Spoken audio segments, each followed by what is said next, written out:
Hello to everyone who's watching. I am Octavian Moldovean. I'm a professional flute player. I live in currently in Northwest Ohio in Bowling Green. There is a Bowling Green in Kentucky too, but I live in Bowling Green, Ohio, and I'm currently finalizing my DMA, my doctorate of musical arts at BGSU, Bowling Green State University. I'm supposed to graduate in August, hopefully, if everything goes well, which it should, but, well, you never know until it actually happens, I guess. That's right. Now, how did I start in music, and how does it fit into my life? Let's see. Very simple story, very sort of funny. I was imitating Michael Jackson when I was a kid, and my parents were like, well, let's take him to the music school because, he seems to have an inclination towards music. I was always attracted to music, mostly pop music, and I did grow up with the American culture. And that's where I picked up the accent, and I picked up a lot of expressions and whatnot. But yeah, Michael Jackson was basically my childhood idol. And I remember auditioning, and it was such a strange thing. I remember they asked me to reproduce a rhythm. They tapped a rhythm on the piano, and I had to reproduce. Then I had to match pitches on the piano keys with my voice, with reproducing what I was hearing, and then I had to sing something. And the song that I sung was "My Boney is Over the Ocean," which is really weird. I don't even know why or how. It was the first song that came to my mind. So, I mean, "My Boney Lies Over the Ocean" is not exactly a current song, shall we say? Right. I don't even know where I heard it first. I think we learned about it. I want to say either in kindergarten or like school or something like that. Yeah. My body is over the ocean. My body lies over the sea. Wow. Yeah, it was really, really strange, really bizarre. But I made such a good. The only person who's ever picked that as their probably their song to sing. Yeah, I guess. I mean, I was like 10 years old, so I didn't know any better. Funny. So I had to choose one instrument, and everybody was like, "Oh, like come play the clarinet, come play the bassoon, come play the oboe, come." And I heard this person practicing somewhere nearby, and I didn't know what instrument it was, but it just brought joy to my ears, and I was like, "I want that one," and that was the flute. So I guess it chose me in a way.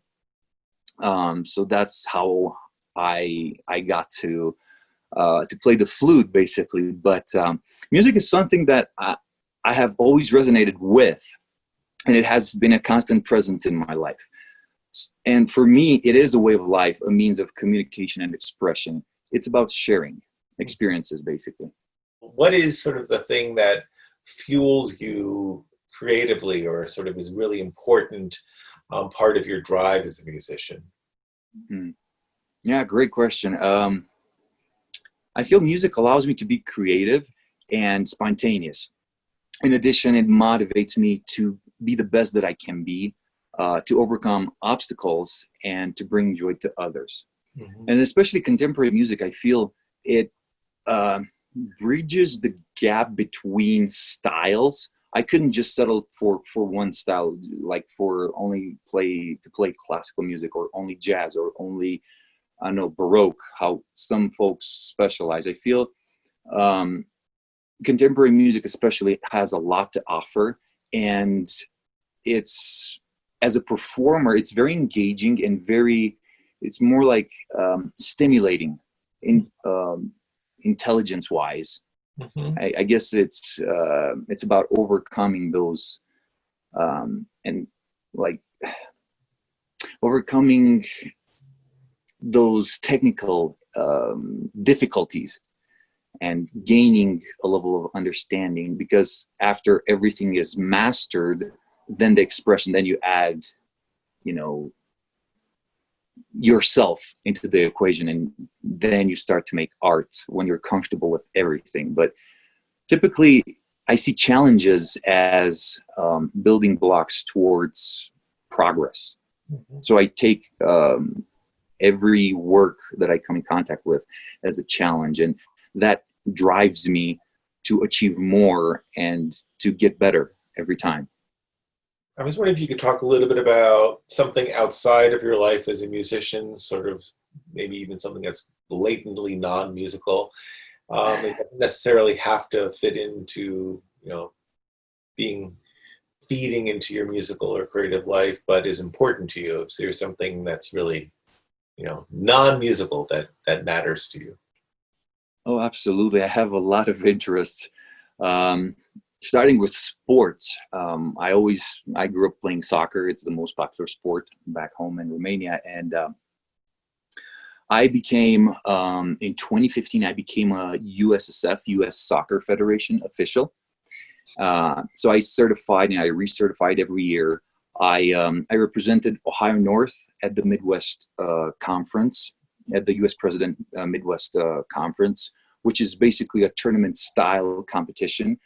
And it brings teams, officials, and coaches and referee coaches from all over the Midwest area, starting like from the Dakotas all the way to Pennsylvania, all that, like including Missouri, Kansas, Michigan, Illinois, like all those states. And it's basically some of the best teams, club teams. And you get assessments, you get coachings after each and every game that you do, whether you're a center referee or like an AR, assistant referee on the touchline. In 2016, I certified for OSHA, Ohio High School Athletic Association, which is a separate certification. So that's basically for junior varsity games. Oh, one parenthesis that I have to make for a previous question. I did have to choose between being a professional soccer player and being a musician. Oh my gosh. And yeah, it was a lot of pressure for a 10-year-old. When I got my first flute, when my parents got my first flute, and they were right there, and they asked me, well, what do you want to do, soccer or music? And I was like, well, both. You can do both, but just think about this: at the age of 30 and soccer, you're done. At the age of 30 in music, you just begin to create and to touch lives and to make a difference. And you can play as much as you want for the rest of your life, which is hardly true, because you can play as much as your body allows you to. Sure. Both in sports and in music. So that's the gig. Is there anything that's super important to you in the world today? The way the world is, the way you look towards the future. Is there anything in particular that that's really important to you? There are a lot of things. It depends how you want to approach it. I'm thinking it in a practical way, like, well, yeah, technology is important, staying connected to others, which that makes me think that ultimately the most important thing is human connection in all of its forms. So like through technology or face-to-face partnerships, projects, relationships. And I feel it has been and it remains one of life's most important aspects, because we're social beings and because we depend on each other. And this pandemic, more than ever, made me value more the people in my life, both the close ones and those that I come in contact with. And I'm so grateful we're doing this, even though it's not the same. I'm glad we're doing this composers conference, because I feel it really makes people, connect, even though, again, it's not the same as face-to-face, but we're still engaging with each other and we're working towards creating something together. And I think that is very valuable. And that's something that we need more than ever during these times. Wonderful. Well, thank you so much for taking your time to talk, and I really appreciate it. Absolutely. Thank you for having me here. Of course.